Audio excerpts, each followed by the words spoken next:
ఇవాల్టి వార్తలు వాస్తవాల్లో మంటున్నారు BRS party senior నాయకులు వాసుదేవరెడ్డి గారు, రాజకీయ ఆర్థిక విశ్లేషకులు పాపారావు గారు మనకు లైవ్లో జాయిన్ అవుతున్నారు. గుడ్ మార్నింగ్ అండి, వెల్కమ్ టు వార్తలు వాస్తవాలు. కాంగ్రెస్ గూండాగిరి అని ప్రధానంగా మనం వార్త చూస్తున్నాము. ముగ్గురు యువకులపైన ఇనుపరాడ్డుతో అక్కడ జమ్మికుంట కౌన్సిలర్ దాడి చేశారు. ప్రభుత్వ భూమి కబ్జా చేశారు. ఆయన కబ్జా చేసినందుకు ఫిర్యాదు చేసిన నేపథ్యంలో ఫిర్యాదు చేసిన వారిపైన విచక్షణ రహితంగా దాడి చేశారు. సో దీంట్లో నిందితుడిని అరెస్ట్ చేశారు పోలీసులు, రిమాండ్కు తరలించారు. ఖచ్చితంగా శిక్షించాలి అనేటువంటి డిమాండ్ అక్కడ స్థానిక ఎమ్మెల్యే కౌశిక్ రెడ్డి కూడా డిమాండ్ చేస్తున్నారు. కాంగ్రెస్ వచ్చిన తర్వాత ఒక 2-3 నెలల్లోనే ఒక గూండాగిరి వైపు రాష్ట్రం వెళుతుందా అన్నటువంటి అనుమానాలు అనేక సందర్భాల్లో వ్యక్తమవుతున్నాయి. ప్రశ్నించినందుకు లేదా ఏదైనా ఖచ్చితమైన ఆధారాలతో కంప్లైంట్ చేసినందుకు ఈ రకంగా ఏకంగా రాడ్లతో దాడి చేయడం, రక్తపాతం సృష్టించడం ఏంటి, లా అండ్ ఆర్డర్ ఎక్కడ పోతుందన్నటువంటి ప్రశ్నలు ప్రతి ఒక్కరిలో కూడా ఆందోళన కలిగిస్తూ ఉన్నాయి. వాసుదేవరెడ్డి గారు, జమ్మికుంటలో జరిగినటువంటి ఆ దాడి నిజంగా చాలా బాధాకరం. ముగ్గురిని ఎట్లా రాడ్లతో అటాక్ చేస్తున్నారు అనేది డిఫరెంట్ ఫొటోస్ 3 ఉన్నాయి. ఇప్పుడు గుడ్ మార్నింగ్ అండి, ప్యానెల్లో ఉన్న పాపారావు గారికి, అదేవిధంగా చూస్తున్న టీ న్యూస్ వీక్షిస్తున్న ప్రేక్షకులందరికీ కూడా శుభోదయం. ముఖ్యంగా మనం ఈ 70 రోజుల పరిపాలన చూస్తూ ఉంటే చాలా ఫ్రస్ట్రేషన్లో, మరి అధికారం వచ్చిందని విర్రవీగుతూ దాడులు చేస్తున్నారా, లేదా మా మీద ఈ 6 గ్యారంటీలకు సంబంధించి ఎప్పటికీ ప్రశ్నిస్తున్నారని దాడి చేస్తున్నారా అర్థమైతే లేదు. కానీ ఇవాళ ఒక్క జమ్మికుంట కాదండి, నిన్ననో జమ్మికుంటకు సంబంధించి అక్కడ కాంగ్రెస్ ఆ కౌన్సిలరు భూ కబ్జా చేసిందని చెప్పి అక్కడ యువకులు కొంతమంది ప్రశ్నిస్తే, లేదా వారికి సంబంధించిన ఆధారాలతో పాటు బయట పెడితే ఇనుపరాడ్లతో దాడి చేస్తూ ఉన్నారు. అదే కాకుండా అంతకన్నా ముందు సూర్యాపేటలో కూడా బీఆర్ఎస్ పార్టీ నాయకులు కార్యకర్తలపైన అక్కడ ఉన్న కాంగ్రెస్ నాయకులు దాడి చేసిన సందర్భం చూసినాం. అదే తర్వాత అచ్చంపేట గువ్వల బాలరాజు కాన్స్టిట్యున్సీలో కూడా అక్కడ కూడా బీఆర్ఎస్ పార్టీ నాయకులపైన దాడులు చేసినవి చూసినాం. ఇది నిత్యాకృత్యం అవుతూ ఉన్నాయి. ఇలా ఒకదాంతో ఆగిపోతలేదు. ఇవాళ కాంగ్రెస్ నాయకులు మేము చాలా సందర్భాల్లో కూడా చెప్పినాం అంతకన్నా ముందు, ఒకవేళ కాంగ్రెస్ పార్టీ అధికారంలోకి వస్తే తప్పిదారి 24 గంటల కరెంటు రాదు, దాడులు నిత్యాకృతం అవుతాయి, మళ్ళీ 144 సెక్షన్లు పెట్టే పరిస్థితి దాపురిస్తుందని చెప్పి ఆనాడు మేము ఎన్నికల ప్రచారంలో ప్రజలకు చెప్తున్న సందర్భంలో ఈ మాటలు చెప్పినాం. మేము ఇవాళ గవే కళ్ళ ముందర కనిపిస్తూ ఉన్నాయి. ఇలా గ్రామాలలో, పట్టణాలలో భూ కబ్జాలు జరుగుతూ ఉన్నాయి. భూ కబ్జాల గురించి అడ్డుకుంటే బీఆర్ఎస్ పార్టీ కార్యకర్తలపైన కావచ్చు, నాయకులపైన కావచ్చు, లేదా న్యూట్రల్ పర్సన్ పైన కావచ్చు బెదిరింపులకు పాల్పడుతూ ఉన్నారు, దాడులకు పాల్పడుతూ ఉన్నారు. ఒక పక్క ఇది నిత్యాకృతం అవుతూ ఉన్నది, మరో పక్క మీరు మొన్న కూడా చూసిండ్రు, చాలా గొప్పగా చెప్పుకుంటున్న కాంగ్రెస్ పార్టీ నాయకులు రేవంత్ రెడ్డి బొమ్మ వేసుకొని ఇసుక దందా కూడా మనం చూసినాం, దాని మీద కూడా చర్చ పెట్టిండ్రు. అంటే ఆనాడు ఎట్లా ఉండే, ఈనాడు పరిస్థితి ఏమైంది? సో కాబట్టి ఇవాళ నిజంగా జమ్మికుంటలో దాడిన జరిగిని తీవ్రంగా ఖండిస్తూ ఉన్నాం, వ్యతిరేకిస్తూ ఉన్నాం. దోషులను కఠినంగా శిక్షించాలి. పొన్నం ప్రభాకర్కు సంబంధించిన అనుచరులే దాడి చేసిరని స్వయంగా పత్రికల్లో వచ్చింది. పొన్నం ప్రభాకర్ గారు, మీరు కరీంనగర్ జిల్లాలో మళ్ళీ గుండాయిజాన్ని ప్రారంభించదలుచుకున్నారా? తెలంగాణ ప్రజలకు సమాధానం చెప్పాలి. మీ అండ చూసుకొని వాళ్ళు చేస్తూ ఉన్నారు కదా, ఇది నిజంగా మీ అండ చూసుకొని చేస్తూ ఉన్నారా? నిజంగా దాంట్లో వాస్తవం ఉంటే మీరు బయట చెప్పాలి, మాట్లాడాలి. పొన్నం ప్రభాకర్ గారు, మీరు ఒక్క స్టేట్మెంట్ కూడా రాలేదా జరిగిన కాంచెల్లి? ఇలా అక్కడ మా స్థానిక ఎమ్మెల్యే కౌశిక్ రెడ్డి గారు దాన్ని ఖండించారు, వ్యతిరేకిస్తూ ఉన్నారు. కానీ ఇలా నాకు సంబంధం లేదని చెప్పి ఇలా పొన్నం ప్రభాకర్ గారు ఇస్తలేరు స్టేట్మెంటు అంటే నిజంగా మీరు దీన్ని ఈ దాడులను ప్రోత్సహిస్తున్నట్టే కనిపిస్తూ ఉన్నది కదా. సో కానీ ఇప్పుడు ఇట్లా ఇది నిత్యకృత్యంగా మారితే ప్రజలు కూడా భయాందోళనకు గురవుతారు కదా. ఎందుకంటే సరే ఏదన్నా ఒక పద్ధతి ప్రకారం ప్రశ్నించినా కూడా ఈ రకమైన బెదిరింపులు, ఈ రకమైనటువంటి దాడులు జరిగితే ఇంకా కళ్ళ ముందు ఏం జరిగినా కూడా ఎవరు అడగొద్దా అన్నటువంటి ఒక భయం జనాల్లో రాదా? వస్తుంది, ఎందుకు రాదండి? తప్పకుండా. ఎందుకంటే ఇప్పుడు అదే భయపడతా ఉన్నారు జనాలంతా, ప్రజలంతా కూడా భయపడతా ఉన్నారు. అంటే ఎవరిని ప్రశ్నించొద్దా? ఒకవేళ ప్రశ్నిస్తే దాడులే చేస్తారా? మరి గిట్ల దాడులు పోవాలనుకుంటే గత 10 సంవత్సరాల్లో బీఆర్ఎస్ పరిపాలనలో ఎంతమంది ప్రశ్నించిండ్రండి బీఆర్ఎస్ పార్టీని? ఎంతమంది ఛానళ్ళ ద్వారా వ్యతిరేకించారు? కేసీఆర్ గారిని ఎంతమంది తిట్టినా కూడా ఒక్కరి మీదనన్నా చర్యలు జరిగినాయా? ఒక్కరి మీద ఏదైనా చట్టరీత్యా ఏదైనా అప్లికేషన్ ఇస్తే తీసుకుపోయి అరెస్ట్ చేస్తారు, లేదా బెయిల్ మీద బయటకు వస్తారు. కానీ ఇట్లాంటి దాడులు అనేది ఇది నిజంగా ఈ సంస్కృతి మంచిది కాదు. దట్టు తెలంగాణలో ఇలా గత సంస్కృతికి ముగింపు పలికి కొత్త సంస్కృతిని తీసుకొచ్చి ఇలా బ్రహ్మాండంగా తెలంగాణ రాష్ట్రంలో అందరూ అన్ని విధాలుగా మరి బాగుండాలని ఆకాంక్షించి కేసీఆర్ గారి నాయకత్వంలో 10 సంవత్సరాలలో బ్రహ్మాండంగా ప్రతి ఒక్కరు కూడా గుండె మీద చేసుకొని చాలా ప్రశాంతంగా జీవనం కొనసాగించే విధంగా ఆనాడు ఉంటే, ఈనాడు కాంగ్రెస్ పాలనలో ఇవాళ గ్రామాలు పట్టణాలలో దాడులతో పాటు ఇలా హైదరాబాద్ లాంటి నగరాలలో భూ కబ్జాలకు పాల్పడుతూ ఉన్నారు ఇవాళ కాంగ్రెస్ నాయకులు. గత 10 సంవత్సరాల్లో వారికి అధికారం లేకపోవడం వల్ల వారు మొత్తం కూడా ఆవు రావురాని తట్టు అంటే ఆకలి మీద ఉన్నట్టు కనిపిస్తూ ఉన్నది. ఎవరన్నా ప్రశ్నిస్తే దాడులు చేయడం, రెండోది ఇంకేదన్నా కనిపిస్తే దాన్ని తినేయాలని ఒక ఆలోచన వీళ్ళ కాంగ్రెస్ నాయకుల్లో కార్యకర్తల్లో వాళ్ళ ప్రజాప్రతినిధుల్లో కనిపిస్తూ ఉన్నది. నిజంగా పొన్నం ప్రభాకర్ గారు మీరు కరీంనగర్ వేదికగా, మీరు హైదరాబాద్లో ఉంటే హైదరాబాద్ వేదికగా దీన్ని ఖండిస్తుండ్రా లేదా ఈ సంస్కృతిని కొనసాగిస్తారా? మీరు దీనిపైన సమాధానం చెప్పాల్సిన బాధ్యత ఇలా కాంగ్రెస్ మంత్రులపైన కాంగ్రెస్ ప్రభుత్వం పైన ఉందనే విషయాన్ని ఇలా బీఆర్ఎస్ పార్టీగా మేము డిమాండ్ చేస్తూ ఉన్నాం. వెంటనే ఇట్లాంటి వాటిని నిలిపివేయాలి.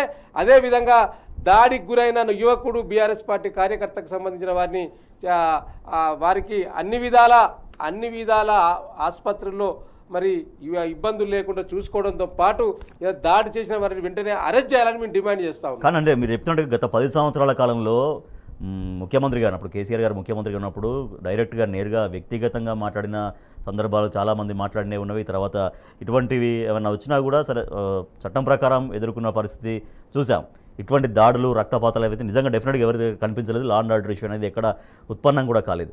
కానీ కేవలం ఒక 100 రోజుల్లోపే ఇటువంటి లా అండ్ ఆర్డర్ ఇష్యూ వస్తే ఇంకా రాబోయే రోజుల్లో ఇంకెన్ని చూడాలో అన్నటువంటి ఆందోళన, ఆ విస్మయం, ఆ టెన్షన్ అనేది అన్ని వర్గాల్లో ఎట్లా పెరిగిపోయే ప్రమాదం ఉంటుంది.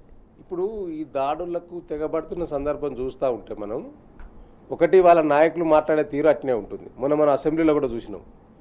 మనము వారు మాట్లాడే ప్రశ్నకు సమాధానం చెప్తున్న సందర్భంలో హరీష్ రావు గారు కావచ్చు, కేటీఆర్ గారు కావచ్చు, కడెన్ సీఆర్ గారు కావచ్చు, ఇంకా మిగతా పల్లరాజరెడ్డి లాంటి నాయకులు అసెంబ్లీలో సమాధానాలు చెప్తున్న సందర్భం కనిపిస్తూ ఉన్నది.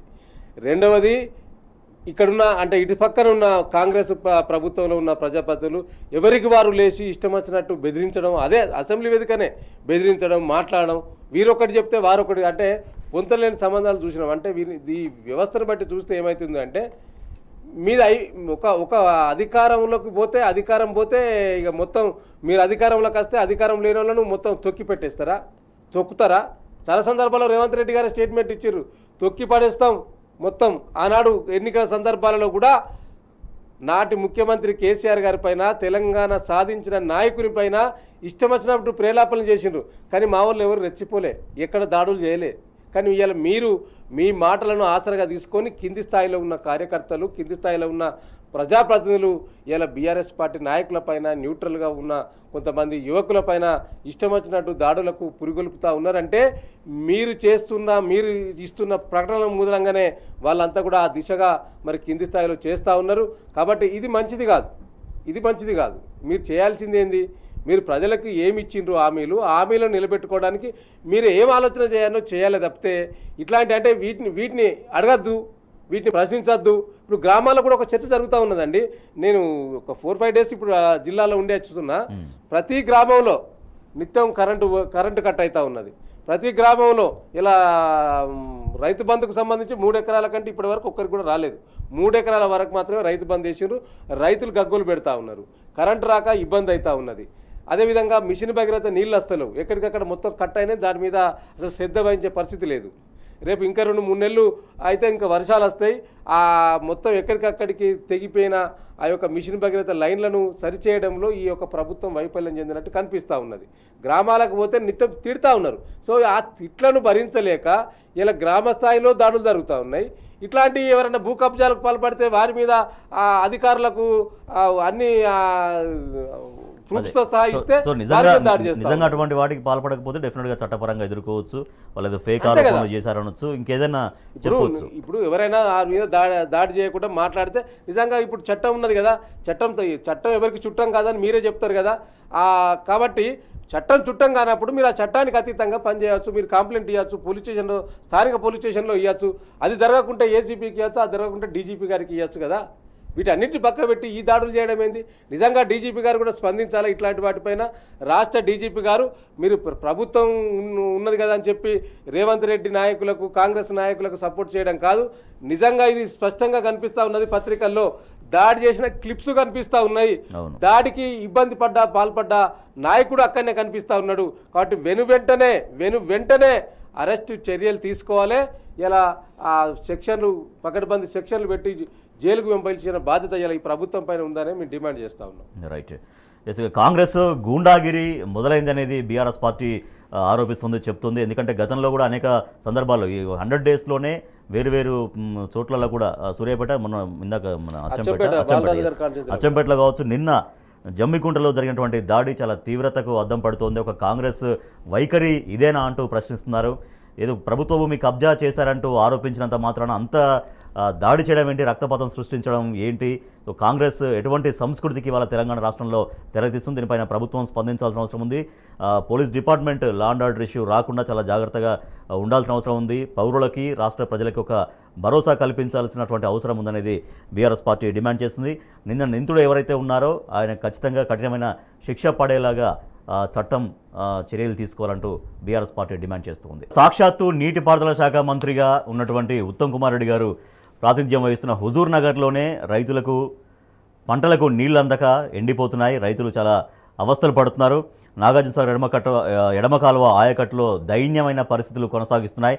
ఇప్పటికైనా నీళ్ళు ఇవ్వకపోతే రైతుల బతుకు ఆగమే. మరి స్వయంగా మంత్రి, నీళ్ల శాఖ మంత్రిగా ఉన్నటువంటి తన నియోజకవర్గాన్నే కాపాడుకోలేకపోవడం ఏంటి, ఆ రైతాంగం యొక్క కష్టాలు తీర్చకపోవడం ఏంటి, ఎందుకు సరైన చర్యలు తీసుకోలేకపోతున్నారు అనేవి రైతుల నుంచి వస్తున్నటువంటి ఒక ఆవేదనపూరితమైన ప్రశ్నలు. వాసుదేవ్ రెడ్డి గారు, స్వయంగా నీళ్ల మంత్రి ఉత్తమ్ కుమార్ రెడ్డి గారి నియోజకవర్గంలోనే పంటలు ఎండిపోతూ రైతులు చాలా తీవ్ర ఇబ్బందులు పడుతున్నారు. మనం ఫోటోగ్రాఫ్ కూడా చూస్తున్నాం. వరి పొలం పశువులకు ఫలాహారంగా మారిపోతుంది. పశువులు మేయాల్సినటువంటి దుస్థితి అక్కడ కనిపిస్తుంది. ఇవాళ నేను ఇంతకుముందు చెప్పినట్టే ఎంత మాట్లాడాలంటే అంత మాట్లాడుకోవచ్చు. కాంగ్రెస్ మీద సబ్జెక్ట్ అంత ఉన్నది. గతంలో ఎన్నికల ప్రచారం కూడా ఇదే చెప్పినాం. సరిగా నీళ్లుండయి, సరిగా కరెంట్ రాదు, సరిగా పరిపాలన చేత కాదు వీళ్ళకు, వీళ్ళ స్వార్థం కోసం, వీళ్ళ పదవుల కోసం తప్పితే ప్రజల కోసం ఆలోచించే పరిస్థితి కాంగ్రెస్లో ఉండదని చెప్పి ఆనాడు మేము చెప్పిన సందర్భం మళ్ళీ నాకు గుర్తొస్తూ ఉన్నది. ఎన్నికల సందర్భంలో మేము వెళ్ళినప్పుడు చెప్పిన సందర్భం మళ్ళీ నాకు గుర్తొస్తూ ఉన్నది. ఇవాళ స్వయంగా నల్గొండకు సంబంధించి నీటిపారుదల శాఖ మంత్రిగా ఉన్న ఉత్తమ్ కుమార్ రెడ్డి నియోజకవర్గంలో పరిస్థితి ఈ విధంగా ఉంటే మరి మిగతా పరిస్థితి ఏంది? మిగతాది కూడా అట్నే ఉన్నది. కాకపోతే ఉత్తమ్ కుమార్ రెడ్డి నియోజకవర్గం కాబట్టి దాన్ని ఇలా ప్రధాన పత్రికల్లో ప్రధాన శీర్షికగా అక్కడ నీళ్లు లేక ఆ వరి పైరు ఎండుతున్న దృశ్యాన్ని చూడలేక ఆ రైతులు దాన్ని వదిలిపెట్టిరు. అక్కడున్న గేదెలు దాన్ని తినే పరిస్థితి మనకు కనిపిస్తూ ఉన్నది. అంటే ఇది ఒక్క నీళ్ళ మంత్రి కాన్సెన్సీలో కాదు, ఇలా అంతటా అదే పరిస్థితి ఉన్నది. నీళ్ళందక ఇవాళ ప్రధానంగా నాగార్జున సాగర్ గురించి మనం మాట్లాడుకున్నాం. ఎడమకాలకు నీళ్లు వదిలే విషయంలో ఇవాళ వీళ్ళు ఒక దృష్టి సారించక, ఎందుకంటే వీళ్ళ ఆలోచన అంతా ఈ 6 గ్యారంటీలను ఎట్లా అమలు చేయడానికి ఏం చేయాలి, అదేవిధంగా అధినాయకులను ప్రసన్నం చేసుకోవడానికి ఢిల్లీకి ఎన్నిసార్లు పోయి రావాలి, ఎప్పుడెప్పుడు పోయి రావాలి, ఎవరితో ఎట్లా మాట్లాడాలి, ఈ విషయాల మీద దృష్టి పెట్టింది. కానీ రాష్ట్ర పరిపాలన పైన ఇప్పటికీ దృష్టి లేదండి. దృష్టి లేదు కాబట్టే మనకి ఇట్లాంటి మన కళ్ళ ముందు కనిపిస్తూ ఉన్నది. ఇలా అధికారులు వాళ్ళ కార్యాచరణ వాళ్ళు వెళ్ళిపోతూ ఉన్నారు. వాళ్ళ కార్యాచరణ గతంలో ఏ విధంగా చేశారో ఇప్పుడు ఒకవేళ అధికారులు మన ప్రజాప్రతినిధులు చెప్పినా చెప్పకున్నా వాళ్ళ బాధ్యత వాళ్ళు నెరవేర్చాలి కాబట్టి వాళ్ళు ముందుకు వెళ్తూ ఉన్నారు. కానీ నిజంగా రివ్యూ చేసి ఈ రాష్ట్రంలో మళ్ళీ మరి వేసవికాలం వస్తూ ఉన్నది. ఈ వేసవి కాలంలో తాగునీటి కోసం ఎట్లాంటి ఏర్పాటు చేయాలి, సాగునీటి కోసం ఎట్లాంటి కార్యాచరణ తీసుకోవాలనే ఒక ఆలోచన ఇలా ఈ ప్రభుత్వంలో కనిపించడం నిదర్శనమే ఇలా ఉత్తమ్ కుమార్ రెడ్డి గారి నియోజకవర్గంలో మరి ఎండుతున్న పైర్లు. ఇవాళ మేము ప్రధానంగా అంతకుముందు కూడా మా నాయకుడు హరీష్ రావు గారు అసెంబ్లీలో చెప్పిండ్రు. ఇవాళ గతంలో కాళేశ్వరం ప్రాజెక్టు ద్వారా ఒక ఎకరానికి కూడా నీళ్ళు అందలేదన్న ఈ కాంగ్రెస్ నాయకులు, మరి ఒక ఎకరానికి నీళ్ళు అందలేదన్న మీరు ఇవాళ పచ్చని పైరు ఎండిపోతూ ఉంటే నాగార్జున ఎడవకాలకు సంబంధించి గతంలో మరి ఇట్లాంటి ప్రాబ్లం రాలేదు కదా, మరి ఇప్పుడే ఎందుకు వచ్చింది అంటే మీరు రివ్యూ చేస్తలేరు. నీటి విడుదలలో జాప్యం జరుగుతూ ఉన్నది, మీరు దాని గురించి మాట్లాడతలేరు.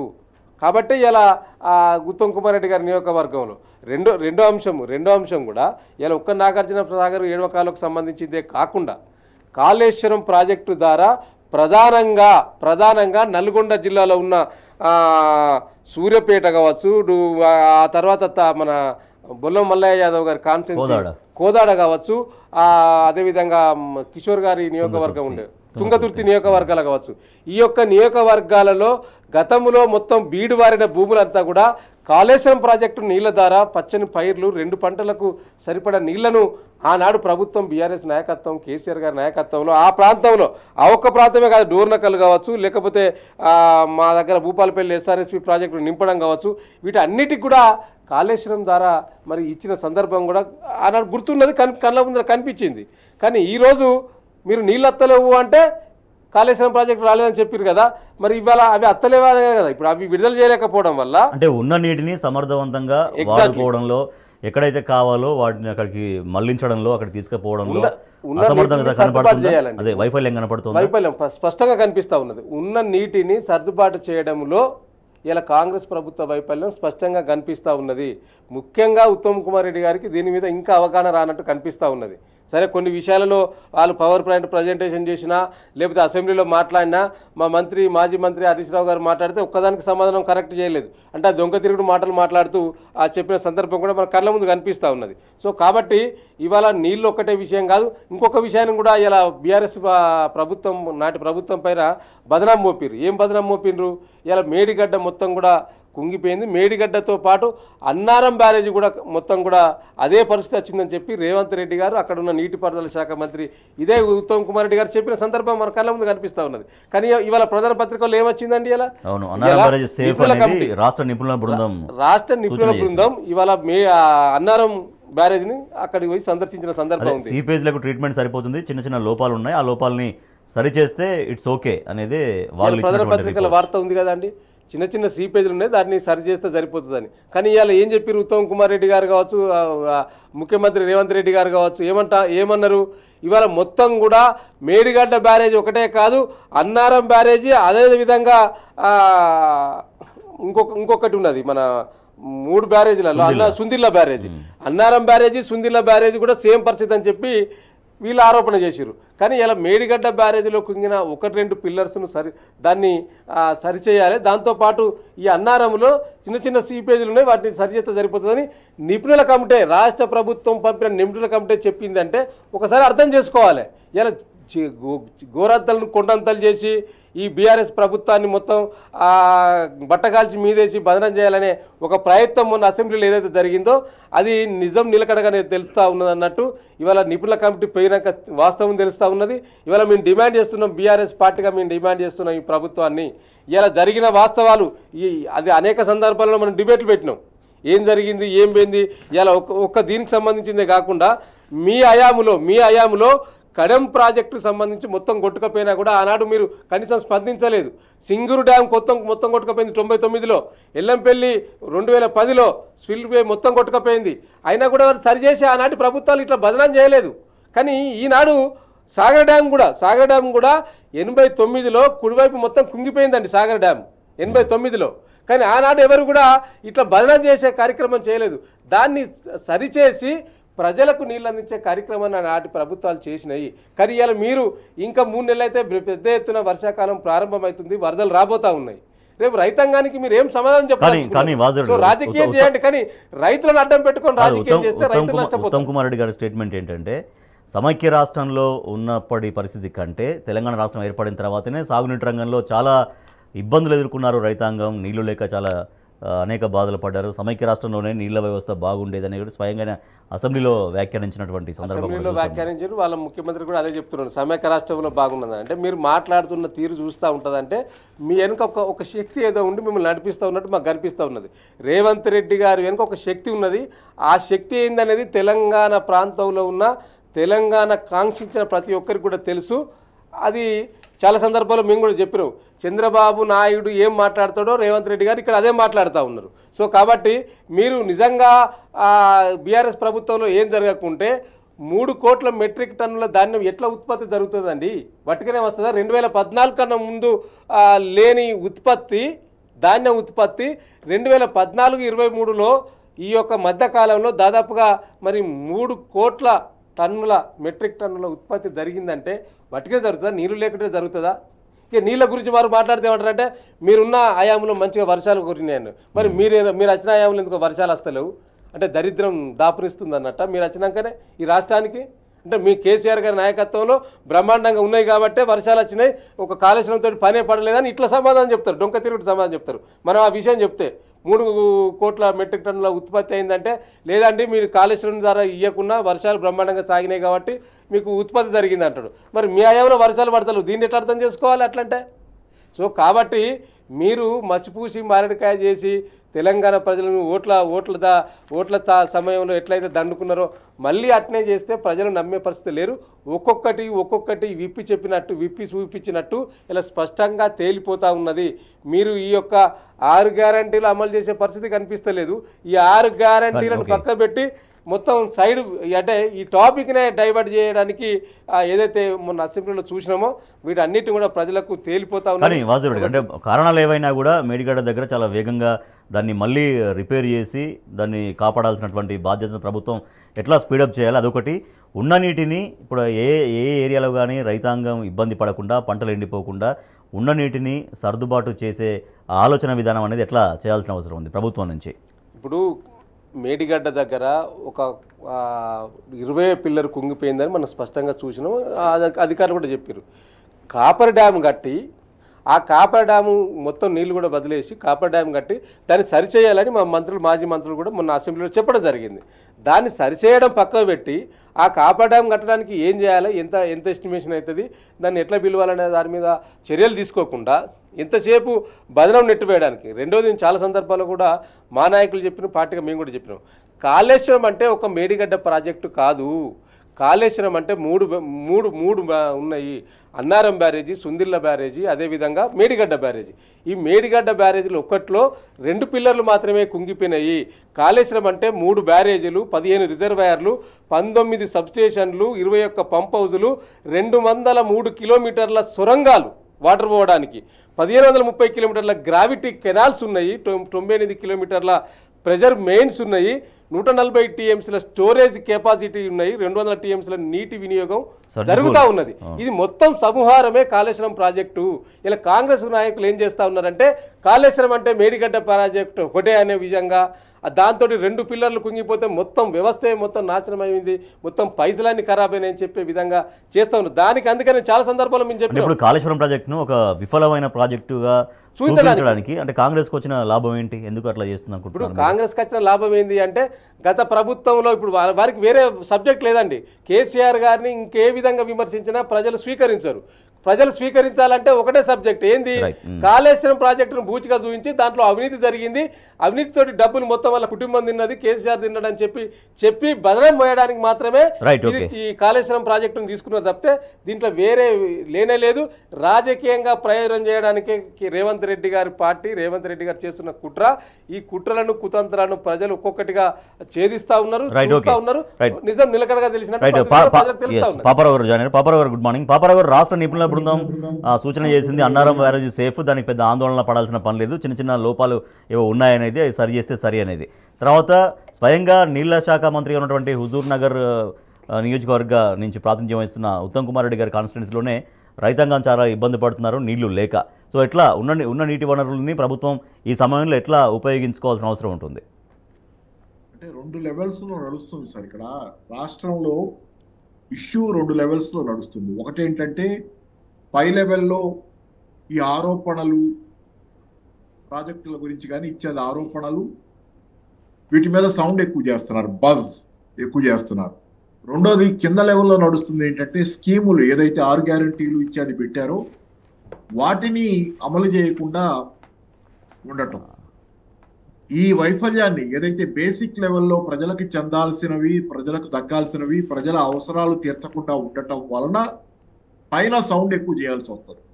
ఆ పైన సౌండ్ ఎక్కువ చేస్తే తప్పితే కింద జరుగుతున్న విషయాలు లైమ్ లైట్లోకి రాకుండాను అవి మేజర్ ఎజెండా కాకుండా ఉంటాయి. అందుకని ఎజెండా సెట్టింగ్లో భాగంగా ప్రజల సమస్యల ఎజెండా కాకుండా, ఎందుకంటే 6 గ్యారంటీలు అమలు చేయట్లేదు కాబట్టి ఆ ఎజెండా కాకుండా పైన మేడిగడ్డ లేకపోతే నిన్న అన్నారం వీటి మీద సౌండ్ ఎక్కువ చేస్తా అక్కడ ఏదో జరుగుతుంది అనేది బాగా బాగా బాగా ఇది చేస్తా వస్తున్నారు. ఎందుకంటే స్కీములు అమలు చేయటం లేదు కాబట్టి.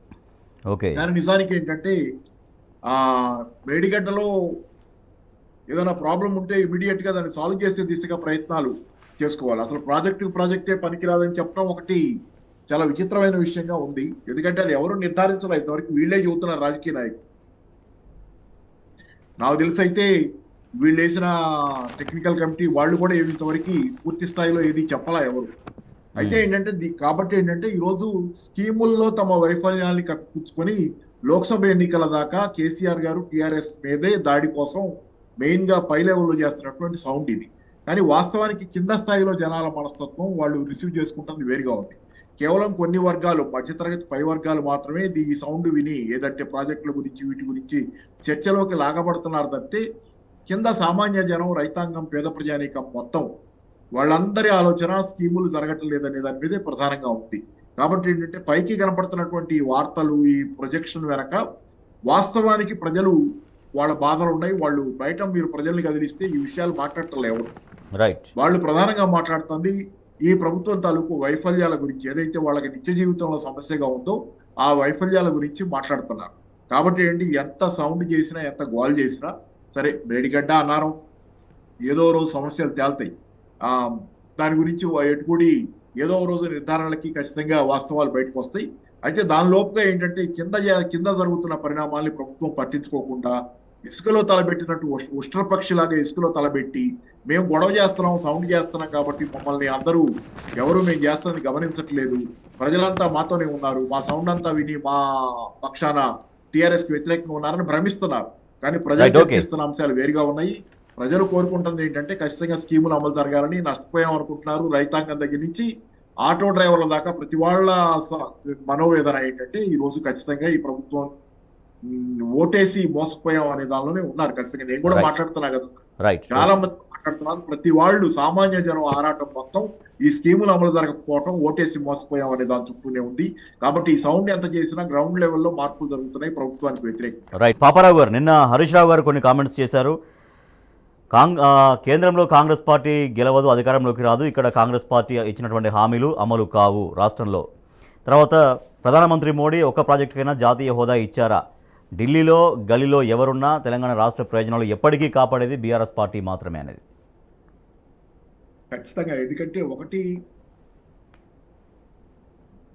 కాంగ్రెస్ పార్టీ అధికారంలోకి రాదనేది దాని స్వయంకృతాపరాధం. ఖచ్చితంగా మిత్రులందరితో తగాదా పెట్టుకోవటం, అందరినీ దూరం చేసుకోవటం. ఒకవేళ రేపు పొద్దున ప్రతిపక్షాలకు మెజారిటీ వచ్చినా కాంగ్రెస్ పార్టీకి పిఎం అయితే ఇవ్వరు, అది ప్రధానమంత్రి పోస్ట్ అయితే ఇవ్వరు. వాళ్ళు చేస్తున్నటువంటి వాళ్ళ ధోరణి అంతా చాలా నేరో మైండెడ్ గా ఉందనేది నిజం. అందుకని ఏంటంటే ఇక్కడ రేవంత్ రెడ్డి గారు మాట్లాడిన మాట ఈ మధ్యకాలంలో, కేంద్రంలో కూడా కాంగ్రెస్ అధికారంలోకి వస్తేనే ఇక్కడ సంక్షేమ పథకాలు 6 గ్యారంటీల అమలు సాధ్యమని.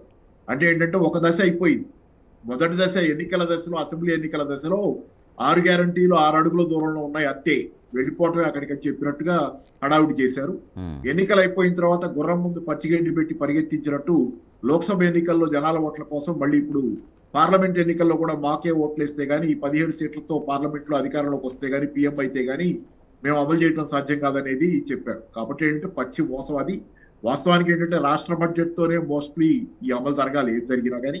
కేంద్రం నుంచి వచ్చేది ఒకవేళ కాంగ్రెస్ నుండి వాళ్ళు ఇచ్చినా కానీ రేపు పొద్దున అది కూడా పెద్ద మొత్తంగా దీనిలో పరిగణనలోకి రాదు. కాబట్టి ఇదొక మోసపూరితమైంది. బీజేపీ కూడా అంతే. బీజేపీ దగ్గరికి వస్తే ఒక ప్రాజెక్టు కూడా జాతీయ హోదా ఇవ్వాల. పోలవరానికి ఆంధ్రప్రదేశ్ లో జాతీయ హోదా ఇచ్చారు, సరే చంద్రబాబు గారు చేజేతులా దాన్ని చేజార్చుకుని సమస్యలు తెచ్చుకున్నారు.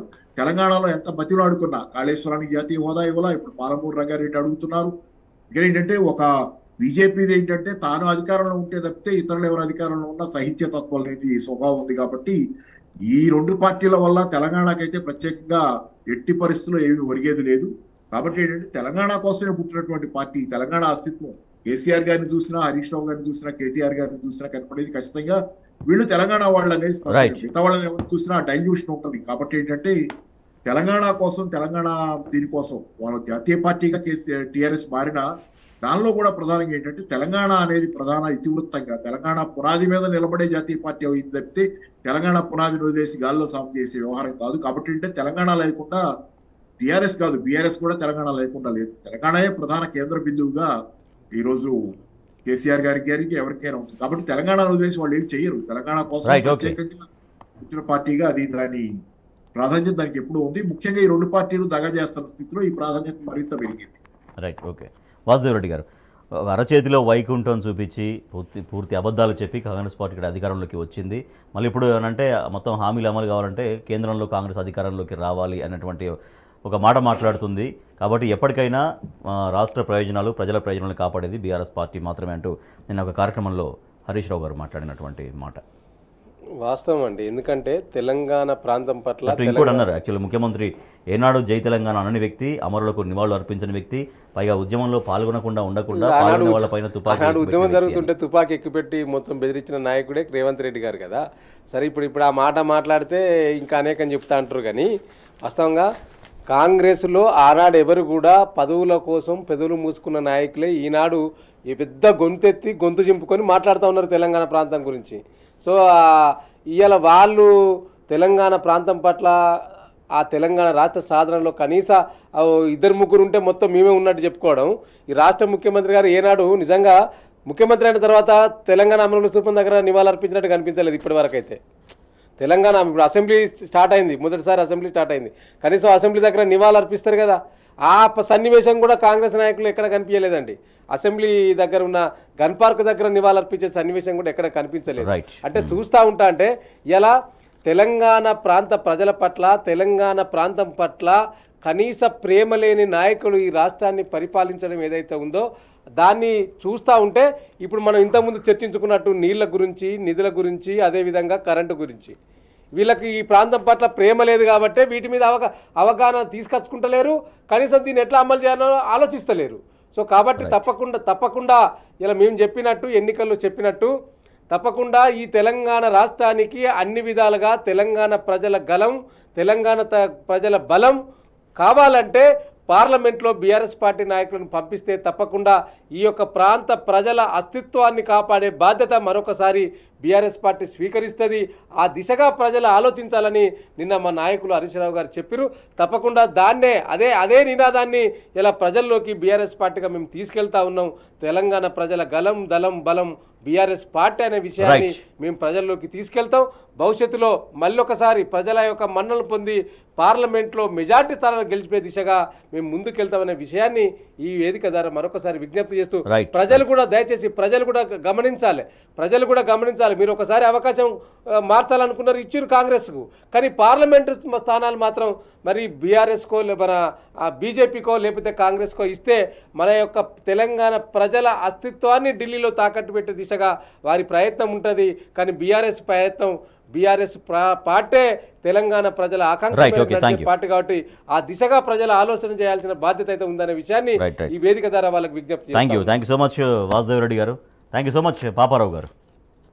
ఇది వాటి వార్తలు వాస్తవాలు. చూస్తూనే ఉండండి టీ న్యూస్.